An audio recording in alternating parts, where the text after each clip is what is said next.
AITA for telling my husband not to co-sign on his ex-wife's house?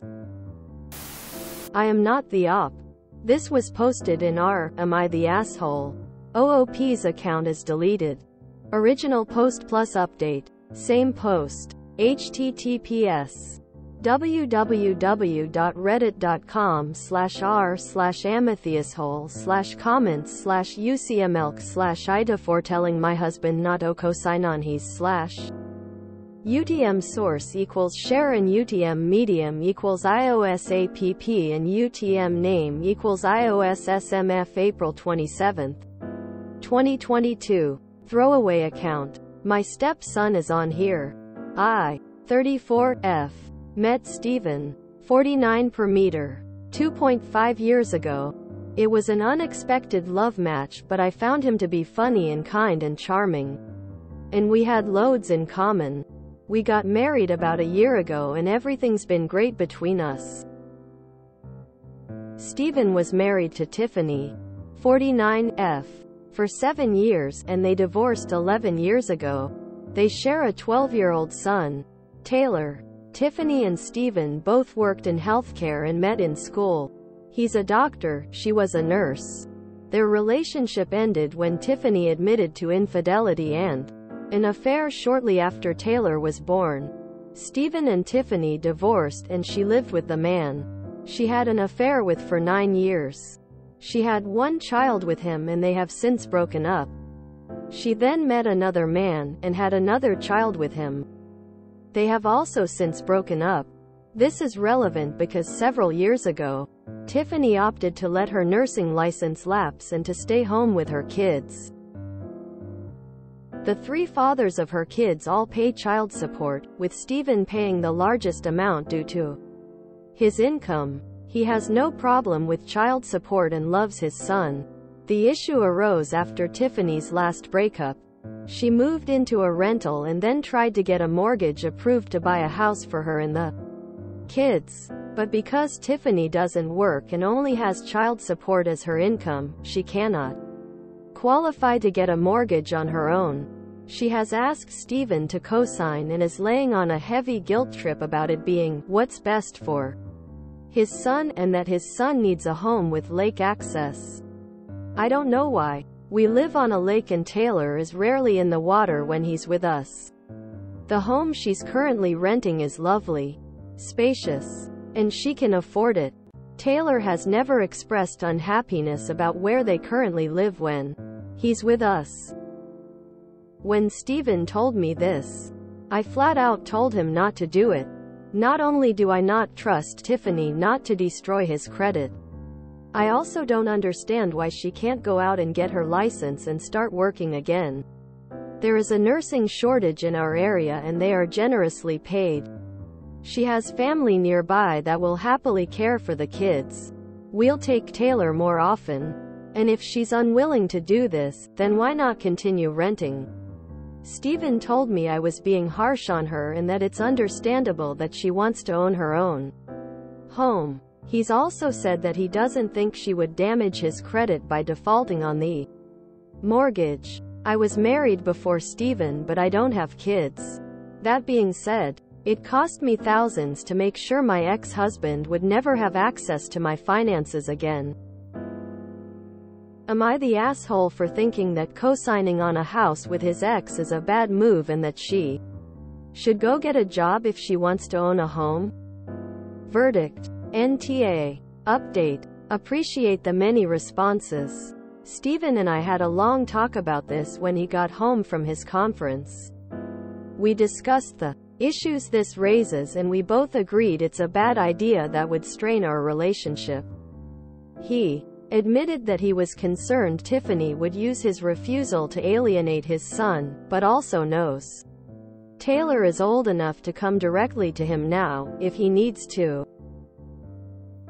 He also apologized for worrying me and assured me he would have never moved forward without my consent, but wanted me to be in the know of what Tiffany was up to. I thanked him for being honest with me about what was happening, and knew I would have felt deceived if he hadn't told me, even if he was saying no to her. We did discuss the option of buying and renting the home to her, but the idea of maybe being forced to evict her due to non-payment made us both pour another drink. In the end, he messaged his ex that while he will always be there for Taylor, he can't in good faith co-sign on a mortgage for her. She saw it and left him on read. This is about as good an outcome as I could hope for, and my husband and I were able to validate each other's feelings and ultimately come to a decision that we feel is right for us. Thank you again for your responses, and it's been an interesting day reading all of them. I am now going to return to my quiet, lurker profile. Reminder: I am not the op. But the idea of maybe being forced to evict her due to non-payment made us both pour another drink. Genuine laughter reading this bit. Hurrah for adult communication saving the day. It's refreshing to read every time. Two married adults disagreed on an issue and sat down and talked through it and resolved their differences? I don't know how to process this on BORU. Dodged a massive bullet. Tiffany is looking to get her claws more firmly embedded in Steven. Or more accurately, in his money. Knowing the clock is ticking and that maintenance for Taylor will end within a decade. Steven concerns are real. Tiffany will definitely try to alienate his son. There is a 0% chance that the ex-wife would make a single payment on that mortgage if OOP's husband signed.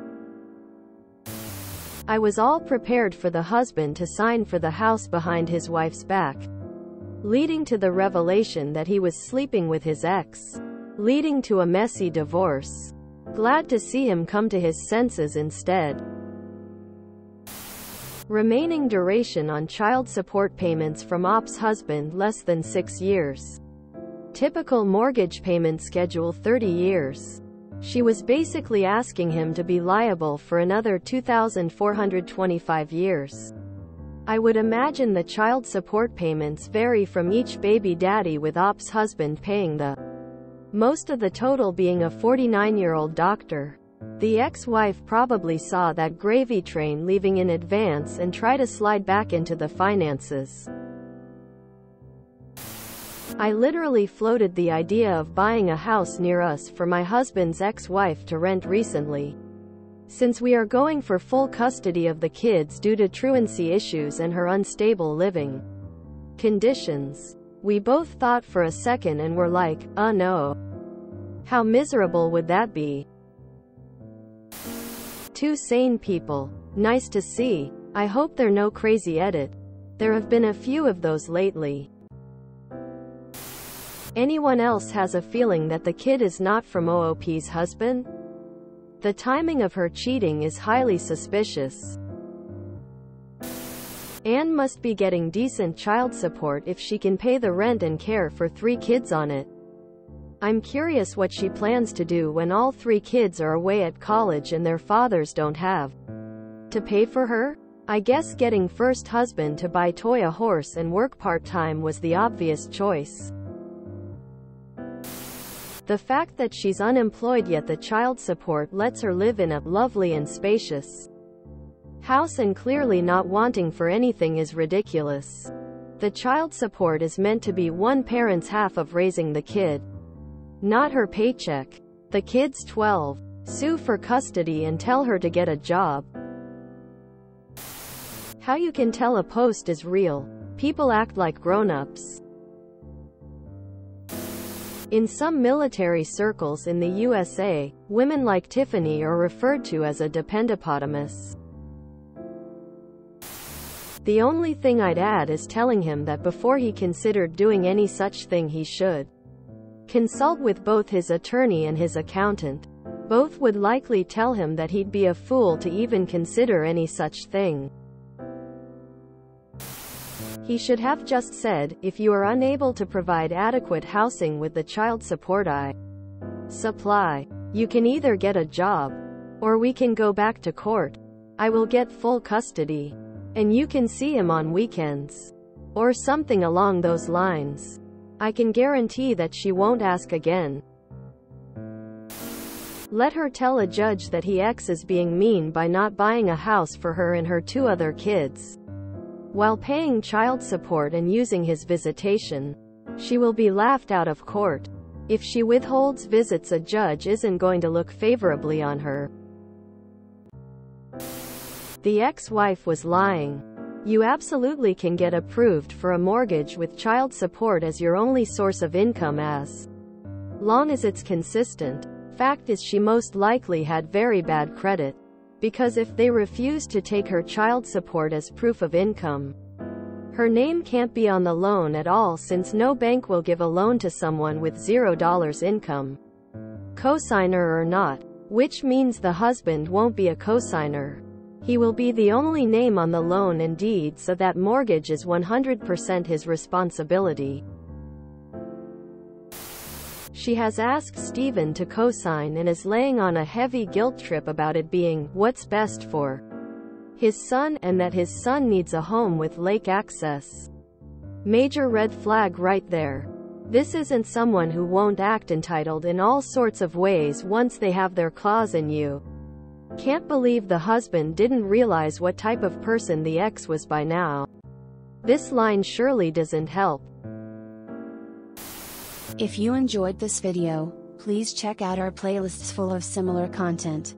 Epicaricast is like doom scrolling for your ears. Please like, share, and subscribe.